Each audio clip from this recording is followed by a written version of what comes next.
Alors d'abord, Philippe, moi je voulais te poser comme question, on sait que quel est ton rôle dans la MAP, toi? On sait quel est le rôle du CA, donc du comité d'action de la MAP, mais quel est le rôle d'un AMAPien au sein de la MAP? D'après toi. Ouais, alors c'est le rôle de l'avapien. Déjà, c'est de soutenir le producteur. Euh, on va dire au moins, oui, le soutenir, ouais. Et financièrement, et peut-être éventuellement physiquement quand celui-ci est débordé, quoi. Je veux dire, il y a des moments où, par exemple, quand on ramasse les patates, là je plante 3000 mètres carrés de patates, si je suis tout seul, j'y arriverai jamais. Il faut que les gens viennent m'aider. Pour désherber les carottes, c'est pareil. De toute façon, je l'ai toujours dit, si les carottes si les gens ne viennent pas m'aider à désherber les carottes, il n'y aurait pas de carottes dans les paniers. Et idem pour les patates, hein. Si les gens ne viennent pas, j'en fais pas. C'est surhumain. C'est pas possible, hein, à un moment donné. Voilà. C'est pour ça que je comprends pas. Pour ça, ce que je comprends pas, c'est qu'il y a des personnes qui n'ont jamais foutu les pieds chez moi, qui savent même pas avec qui ils travaillent, comment ils travaillent, et c'est un truc qui me commence à me foutre salement les boules, quoi. Voilà. Parce que pour toi, en fait, le fait d'être AMAPien, donc venir chercher ton panier, etc., mais il y a aussi quand même une notion qui est hyper conviviale, parce que là, on le voit, nous, on finit une journée de travail avec toi, on a désherbé, enfin, on n'a pas désherbé, on a carrément récolté les carottes, un sacré bon paquet, on a fait aussi on a planté plein de choses, on a planté de la salade, on a planté du fenouil, on a planté des épinards, ce qui est quand même assez chouette. J'ai appris, moi, personnellement, à poser des gaines, etc. Enfin, il y a quand même, il y a un savoir aussi que tu aimes bien partager. Et après, avec ce repas, c'est quand même hyper convivial. Je pense que ça fait partie vraiment de ta manière de penser à l'agriculture aussi. C'est-à-dire que moi, quand je demande un coup de main aux gens, c'est qu'en général, je suis débordé, mais je veux pas non plus que ce soit le bagne. Je comprends très bien que ce sont, qui ne sont pas de la partie, quoi, que ce sont des bénévoles en général. Ben oui, c'est des bénévoles tous, mais d'ailleurs. Dans ma tête, c'est ouais, un bon coup de main le matin et à midi, ouais, on fait un bon coup de gueule en toute convivialité. Ça permet de partager les idées, les points de vue, voir comment on peut améliorer les paniers éventuellement, de discuter de techniques, de philosophie éventuellement, ce qui me caractérise d'ailleurs, la philosophie. Euh, euh, voilà quoi. Je ne sais plus trop quoi dire là. Je vois ce connerie là. J'aurais pas dû le dire, mais c'était bien.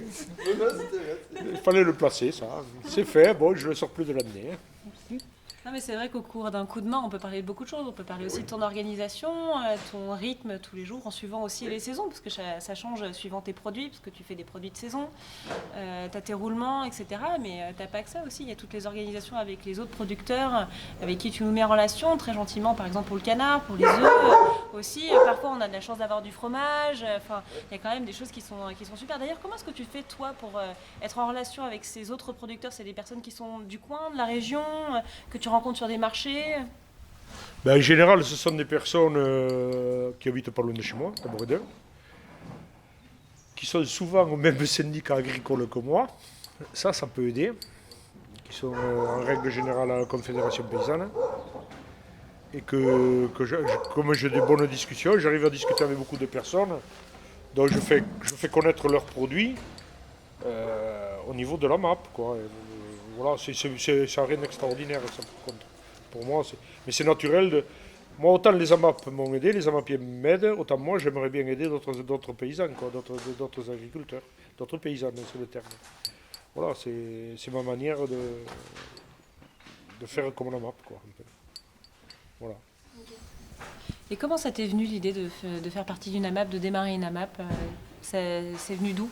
Parce que c'est pas très commun quand même pour un paysan, déjà, même si ça fait 10 ans qu'elle existe cette AMAP. Comment ça m'est venu? Alors, c'est venu un peu, au départ, c'est un peu un accident. C'est-à-dire que moi, j'ai été 15 ans technicien dans une coopérative. Je conseillais toute la ceinture verte de Toulouse, tous les maraîchers de Toulouse. Après, je me suis installé, j'ai fait des fleurs. Mais le monde de l'horticulture est un monde très ultra libéral. Les fleuristes n'en ont rien à foutre des producteurs, et puis ça commence à me gaver, quoi. Puis un beau jour, je me suis dit, pourquoi pas repartir en légumes en bio.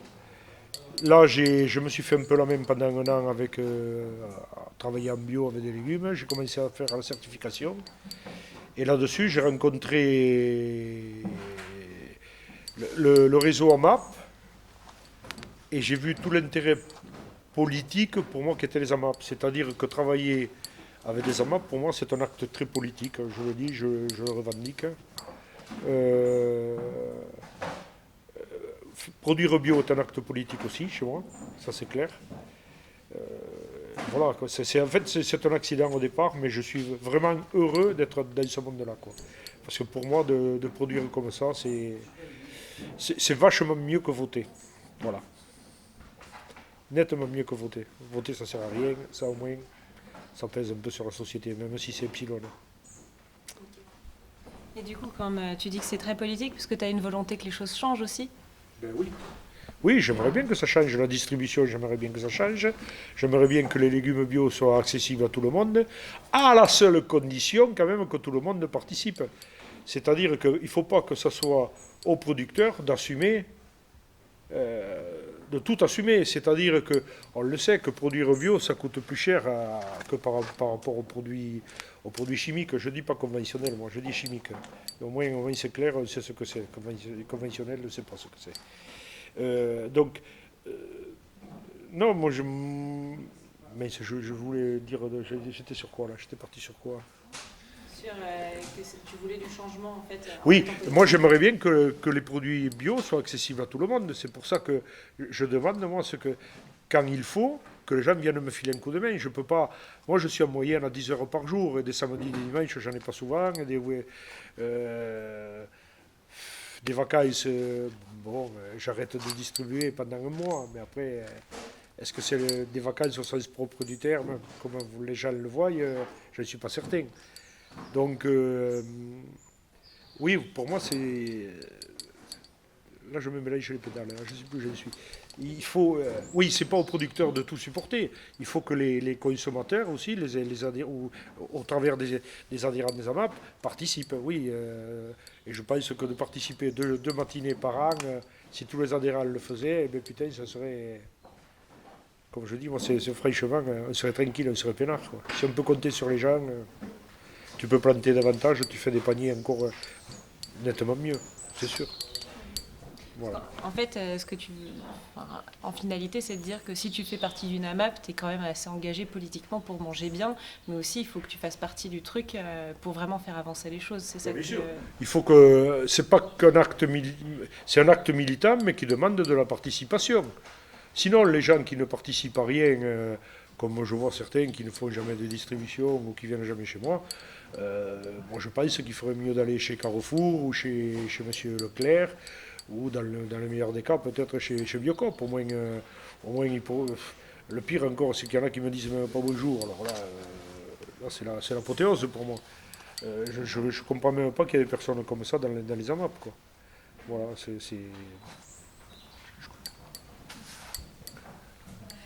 En fait, c'est parce que tu penses qu'il y a quelque chose d'un peu déshumanisé dans le fait de récupérer ces légumes. On a oublié que c'était aussi des personnes qui travaillaient derrière. Il faut, oui, effectivement, mais il ne faut pas que les AMAP, ça devienne un drive, c'est-à-dire venir chercher des légumes et se casser, connement. C'est ce qui se passe dans les drives, quoi. Non, moi bon, je sais que c'est compliqué en ce moment à cause du confinement. Mais putain, ça fait quand même du bien de se rencontrer, de discuter un peu. Moi, je suis particulièrement heureux dans les AMAP, hein. Ça me permet de voir des gens, de discuter de tout et de rien, de boire une bière ou deux. Ou trois, éventuellement, si vous voulez aussi. Non, mais moi, ça me fait du bien. Après, moi, travailler avec les grandes surfaces, tout ça, travailler comme dans des grandes surfaces, ça me plairait pas. Franchement, ça ne peut pas me plaire, moi. Non. En fait, en gros, la map, c'est rester humain et avoir des relations sociales, quoi. Ben oui. Garder en fait de la convivialité. Oui. La map a un rôle social et ouais, un gros rôle social. Oui, oui, ça c'est sûr, c'est sûr.